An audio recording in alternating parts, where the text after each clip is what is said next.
Сәлем баршаңызға достар, сіздермен Әсем. Бүгін мен өзімнің палау жасау рецептімен бөлісетін боламын. Міндетті түрде видеоны соңына дейін қарап, жасап жеңіздер, және де күріштері бір-біріне жабыспайтын, шашырап түсетін қып-қызыл әдемі дәмді палаудың видео рецептісімен бөлісетін боламын. Ең алдымен керекті азық-түліктерді жақсылап жуып тазалап аламыз. Ең бірінші мен етті жақсылап осылай турап аламын. Ең бірінші етті қуыратын боласыздар, пияз сәбізден бұрын. Жұқалап, әдемілеп біркелкі етіп жақсылап турап алатын болсаңыздар, еттеріңіз тез піседі. Және де қызып тұрған қазанға бірінші еттің тәтті майын салып, осылай жақсылап сәл қызартып қуырып аламыз. Содан кейін шемішке майымызды құямыз. Пиалайға өлшеп алсаңыздар болады, кіші пиалайға. Сонымен бір пиалай құясыздар. Және де сиыр етін осылай салып, бір араластырып алып, жай отта бұқтыратын боламыз. Өз сөлі шығады, өз сөліне әдемілеп пісетін болады. 15 минуттай жай отта етті бұқтырып пісіріп аламыз. Ет пісіп жатқан уақытта пиязымызды осылай жақсылап ұсақтап турап алатын боламыз. Видеода көріп тұрғандарыңыздай. Және де енді пиязды да салып, пияз жақсылап піскенше, қызарғанша жай отта қуырып алатын боламыз. Ет пен пиязымызды жай отта 6-7 минуттай қуырып аламыз. Қандай азық-түліктер керек, қанша мөлшерде керек, видеоның астына описаниеге қалдыратын боламын. Енді сәбізімізді ұсақтап, жақсылап турап алатын боламыз. Сәбіз көп болғаны жақсы, палауымыз өте дәмді болып шығады. Міне видеода көріп тұрғандарыңыздай.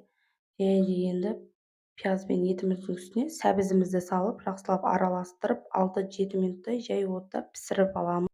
Жай отта 6-7 минуттай пісіріп аламыз. Енді 3 кесе толтырмай күрішімді тостаққа салып алып, 5 рет жуып алдым. Күрішті көп жуғандарыңыз дұрыс, сол кезде тап-таза мөп-мөлдір болып шығады. Жуып тазаланған мейізімізді қосатын боламыз, және де тұзымызды қосамыз.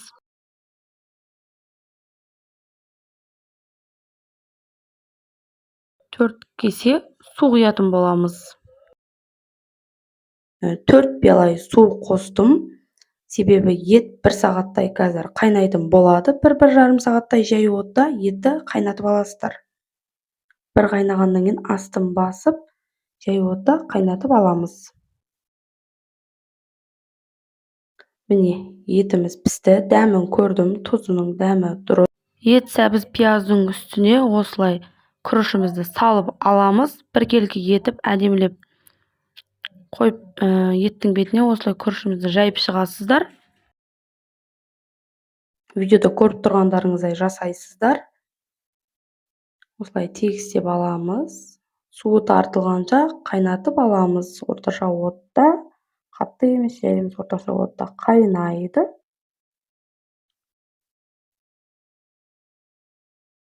Бетіндегі күріштерді осылай аударып аламыз. Араластырмайсыздар, күрішті араластыруға болмайды, жабысып қалады. Шанышқының көмегімен видеода көріп тұрғандарыңызды осылай жасап аласыздар. Сол кезде күріштеріңіз әдемі пісетін болады. Және де менің қазанның дұрыс қақпағы жабылмайды. Сол себепті де осылай бетіне салафанды барлық жағына жауып қойдым. Жай отта 25 минут пісіріп аламыз. Күріш пісті. Видеода көріп тұрғандарыңыздай шашыраңқы әдемі болып, шашылып қып-қызыл болып, дәмді болып пісті. Қонаққа да осылай ұсынсаңыздар болады. Дәл осы рецепт бойынша. Мен бұл палауды жаңа жылға жасаған болатынмын. Міне, шашырап өте әдемі, дәмді болып пісті. Дәл осы рецепт бойынша жасап жеңіздер. Міне, жолдасым бәрін тауысып жеп қойды. Өте керемет шығыпты деді. Дәл осы рецепт бойынша жасап жеңіздер.